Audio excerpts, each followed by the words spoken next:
Hi guys, ಎಲ್ರಿಗೂ ನಮಸ್ಕಾರ. ನಾನು ನಿಮ್ಮ ಕೀರ್ತನ ಗೌಡ. ಎಲ್ಲರೂ ಹೇಗಿದ್ದೀರಾ? ನಾನು ತುಂಬ ಚೆನ್ನಾಗಿದ್ದೀನಿ. ನೀವು ಚೆನ್ನಾಗಿದ್ದೀರಾ ಅಂತ ಅಂದ್ಕೊಂಡಿದ್ದೀನಿ. So welcome to my YouTube channel.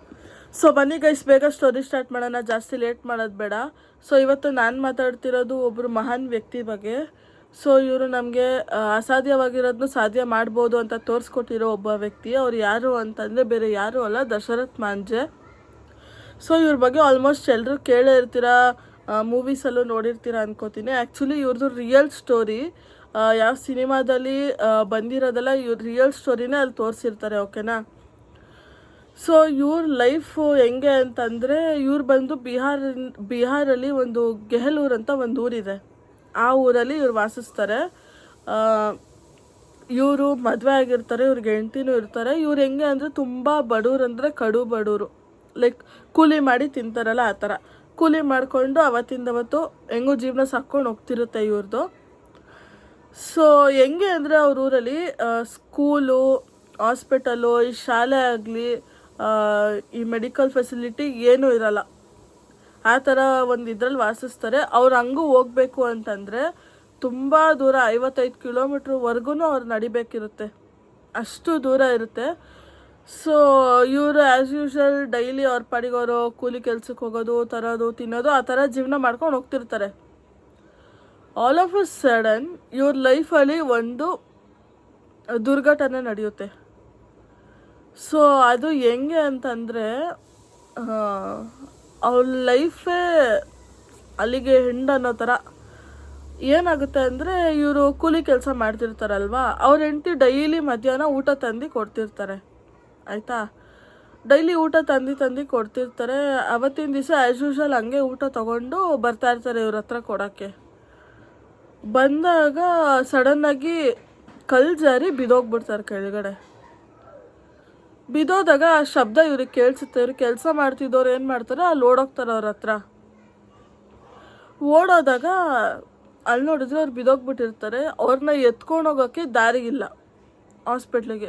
ಹಂಗೂ ಇವ್ರು ಎತ್ಕೊಂಡು ಹೋಗೋಕ್ಕೆ ಪ್ರಯತ್ನ ಪಡ್ತಾರೆ. ಅಷ್ಟರಲ್ಲಿ ಅವ್ರ ಜೀವ ಹೋಗ್ಬಿಡುತ್ತೆ, ಅವ್ರ ಹೆಂಡತಿ ಜೀವ.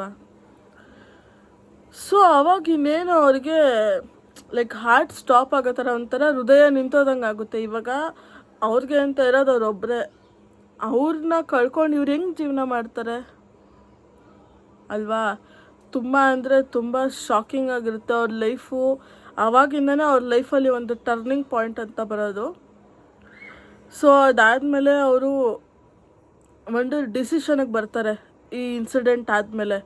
ಆ ಡಿಸಿಷನ್ ಏನು ಅಂತಂದರೆ, ನನ್ನ ಪ್ರೀತಿನ ತಗೊಂಡಿರೋ ಈ ಬೆಟ್ಟ ಬೇರೆ ಯಾರನ್ನೂ ತಗೋಬಾರ್ದು ಅಂದ್ಬಿಟ್ಟು ಅವ್ರು ಏನು ಡಿಸಿಷನ್ಗೆ ಬರ್ತಾರೆ ಅಂದರೆ, ಆ ಬೆಟ್ಟನ ಒಡೆದಿದ್ದು ದಾರಿ ಮಾಡೋಕ್ಕೆ ಒಂದು ಡಿಸಿಷನ್ಗೆ ಬರ್ತಾರೆ, ಆಯಿತಾ.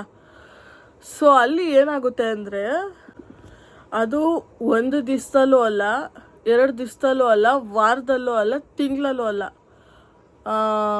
22 ಇಯರ್ಸ್ ತಗೊತಾರೆ ಅವರು ಆ ಬೆಟ್ಟನ ಕಡಿಯೋಕ್ಕೆ. ಅದು ಹೆಂಗೆ ಅಂದರೆ, ಬಿಸಿಲಾಗಲಿ, ಮಳೆ ಆಗಲಿ, ಚಳಿ ಆಗಲಿ ಏನು ಲೆಕ್ಕಿಸ್ತೀರ ಅದನ್ನು ಫುಲ್ ಹೊಡಿಬೇಕು ಅಂದ್ಬಿಟ್ಟು ಅವರೊಬ್ಬರೇ ಸತತವಾಗಿ 22 ವರ್ಷ ತಗೊಂಡು ಆ ಬೆಟ್ಟನ ಕಡಿತಾರೆ. ಸೊ ಅದು ಎಷ್ಟಿರುತ್ತೆ ಅಂದರೆ, 110 ಮೀಟ್ರ್ ಉದ್ದ ಇರುತ್ತೆ, 9 ಮೀಟ್ರ್ ಅಗಲ ಇರುತ್ತೆ, ಓಕೆನಾ.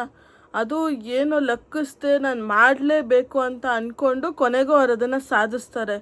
ಅದು ಏನು 22 ವರ್ಷ ಟೈಮ್ ತಗೊಂಡು, ಏನೇ ಬರಲಿ, ಏನೇ ಕಷ್ಟ ಬಂದರೂ, ಏನೇ ಆದ್ರೂ ಅವ್ರು ಬಿಡಲಿಲ್ಲ, ಅದನ್ನು ಮಾಡಿದ್ರು.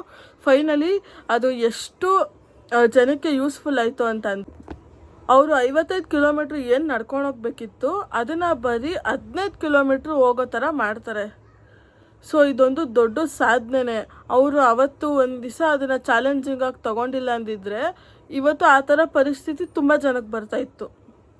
ಸೊ ಅವತ್ತು ಅವ್ರು ಯೋಚನೆ ಮಾಡಿದ್ದು, ನನಗಾದಂಗೆ ಬೇರೆಯವ್ರಿಗೆ ಆಗಬಾರ್ದು, ನಾನು ನನ್ನ ಪ್ರೀತಿನ ಕಳ್ಕೊಂಡಂಗೆ ಅಥವಾ ನನ್ನ ಲೈಫಲ್ಲಿ ನಾನು ಕಳ್ಕೊಂಡಂಗೆ ಬೇರೆ ಯಾರ ಲೈಫಲ್ಲೂ ಆಗಬಾರ್ದು ಅಂದ್ಬಿಟ್ಟು ಅವ್ರು ಅದೊಂದು ಡಿಸಿಷನ್ಗೆ ಬರ್ತಾರೆ. ಸೊ ಅವ್ರು ತೊಗೊಂಡಿದ್ದು ಒಂದು ಡಿಸಿಷನ್ ಇವತ್ತು ಎಷ್ಟು ಜನ ಅಂದರೆ ಅಲ್ಲಿರೋರಿಗೆಲ್ಲ ಎಷ್ಟು ಯೂಸ್ಫುಲ್ ಆಗಿದೆ ಅಂತಂದರೆ, ನೋಡಿ ನೀವೇ ಯೋಚನೆ ಮಾಡಿ. 22 ವರ್ಷದಲ್ಲಿ ಮಳೆ, ಗಾಳಿ, ಚಳಿ ಎಲ್ಲ ಬಿಟ್ಟು ಒಬ್ಬರೇ ಕಡ್ದಿದ್ದಾರೆ ಅಂದರೆ ಅದು ದೊಡ್ಡ ಸಾಧನೆನೇ ಅಲ್ವಾ. ಸೊ ಇದರಲ್ಲಿ ನಾವೇನು ಕಲಿಬೋದು ಅಂತಂದರೆ, ಅಸಾಧ್ಯ ಅನ್ನೋದು ಏನೂ ಇಲ್ಲ, ಎಲ್ಲ ಸಾಧ್ಯ, ನಮ್ಮ ಕೈಲಿ ಎಲ್ಲ ಮಾಡೋಕ್ಕಾಗುತ್ತೆ ನಾವು ಪ್ರಯತ್ನ ಪಡಬೇಕಷ್ಟೆ.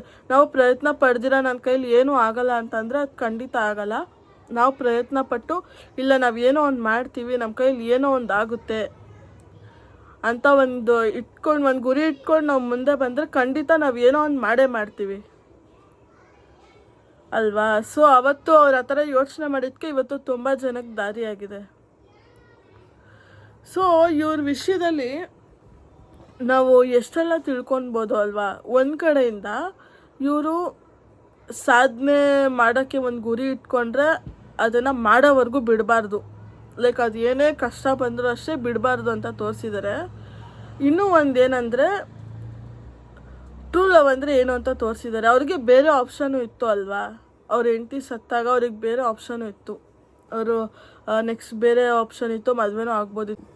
ಇನ್ನೂ ಒಂದೇನು ಗೊತ್ತಾ ಗೈಸ್, ಅವ್ರ ಹೆಂಡ್ತಿನ ಕಳ್ಕೊಂಡ್ಮೇಲೆ ಅವರು ಆ ಬೆಟ್ಟನ ಕಡಿಯೋಕ್ಕೆ ನಿರ್ಧಾರ ಮಾಡಿದಾಗ ಅಲ್ಲಿರೋ ಜನ ಎಲ್ಲ ಇವ್ರನ್ನ ತುಂಬ ಅಂದರೆ ತುಂಬ ಆಡ್ಕೊತಾರೆ, ನಗ್ತಾರೆ, ಇವ್ನ ಗುಚ್ಚು ಅಂತೆಲ್ಲ ಹೇಳ್ತಾರೆ.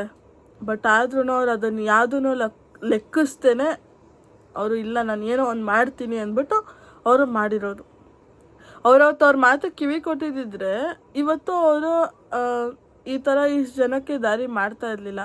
ಅಲ್ಲಿರೋ ಊರವ್ರಿಗೆ ಇಷ್ಟು ಒಳ್ಳೆ ಫೆಸಿಲಿಟಿ ಸಿಗೋ ಥರ ಮಾಡ್ತಾ ಇರಲಿಲ್ಲ ಅಲ್ವಾ. ಅವರು ಅದನ್ನೇನೋ ಲೆಕ್ಕಕ್ಕೆ ತಗೊಳ್ದಿರ ನನಗಾಗಿದ್ದು ಇನ್ನೊಬ್ರಿಗೆ ಆಗಬಾರ್ದು ಅಂದ್ಬಿಟ್ಟು ಇವತ್ತು ಲೈಕ್ ಒಬ್ರಿಗೆ ಒಳ್ಳೇದಾಗಬೇಕು ಅಂತ ಯೋಚನೆ ಮಾಡಿ ಅವ್ರ ಹತ್ರ ಮಾಡಿದ್ದಾರೆ ಅಲ್ವಾ. ಸೊ ಇದೆಲ್ಲ ಅದು ಒಂದು ದೊಡ್ಡ ಅಚೀವ್ಮೆಂಟೇ ಅಲ್ವಾ ಲೈಫಲ್ಲಿ. ಅಸಾಧ್ಯ ಅನ್ನೋದು ಏನೂ ಇಲ್ಲ, ಎಲ್ಲನೂ ಸಾಧ್ಯ ಅಂತ ತೋರಿಸ್ಕೊಟ್ಟಿದ್ದಾರೆ ನಮಗೆಲ್ಲ. ಸೊ ಇದರಿಂದ ನಿಮ್ಗೇನು ಅರ್ಥ ಆಯಿತು ಅಂತ ನಾನು ಕಮೆಂಟ್ ಬಾಕ್ಸಲ್ಲಿ ಕಮೆಂಟ್ ಮಾಡಿ, ಓಕೆನಾ. ನನಗೆ ಈ ಸ್ಟೋರಿನ ನಿಮ್ಮ ಹತ್ರ ಎಲ್ಲ ಶೇರ್ ಮಾಡ್ಕೋಬೇಕಂತ ಅನಿಸ್ತು. ಸೊ ಅದಕ್ಕೆ ನಾನು ನಿಮ್ಮ ಹತ್ರ ಶೇರ್ ಮಾಡಿಕೊಂಡೆ. ನಿಮ್ಗೇನಾದ್ರು ಇವ್ರ ಬಗ್ಗೆ ಗೊತ್ತಿದ್ದರೆ ಕಮೆಂಟ್ ಮಾಡಿ ತಿಳಿಸಿ. ಇವ್ರನ್ನೆಲ್ಲ ನಾವು ಇನ್ಸ್ಪೈರ್ ಆಗಿ ತೊಗೊಂಡು ಮುಂದೆ ಹೋಗೋಣ. ಅಸಾಧ್ಯವಾಗಿರೋದು ಏನೂ ಅಲ್ಲ, ಎಲ್ಲ ನಮ್ಮ ಕೈಲಾಗುತ್ತೆ, ನಾವು ಪ್ರಯತ್ನ ಪಡಬೇಕು ಅಷ್ಟೇ ಅಲ್ವಾ. ಸೊ ಓಕೆ ಗೈಸ್, ಇಲ್ಲಿಗೆ ನಾನು ವ್ಲಾಗ್ ಎಂಡ್ ಮಾಡ್ತಾಯಿದ್ದೀನಿ. ನಿಮಗೆ ಈ ಸ್ಟೋರಿ ಇಷ್ಟ ಆಯಿತು ಅಂದರೆ ಲೈಕ್ ಮಾಡಿ, ಶೇರ್ ಮಾಡಿ, ಕಮೆಂಟ್ ಮಾಡಿ. ಆದರೆ ಸಬ್ಸ್ಕ್ರೈಬ್ ಮಾಡ್ಕೊಳ್ಳೋದು ಮಾತ್ರ ಬರಿಬೇಡಿ. ಹಿಂಗೆ ನಿಮ್ಮ ಸಪೋರ್ಟ್ ನನಗಿದೆ ಥರ ಇಲ್ಲಿ. ಸೊ ಸಬ್ಸ್ಕ್ರೈಬ್ ಮಾಡ್ಕೊಳ್ಳೋದು ಮಾತ್ರ ಬರಿಬೇಡಿ, ಓಕೆನಾ. ಈ ವಿಡಿಯೋ ನೋಡಿ ನಿಮ್ಗೇನು ಅನಿಸ್ತು ಅಂತ ಕಮೆಂಟ್ ಮಾಡಿ. Okay guys, bye. Thanks for watching. Love you all.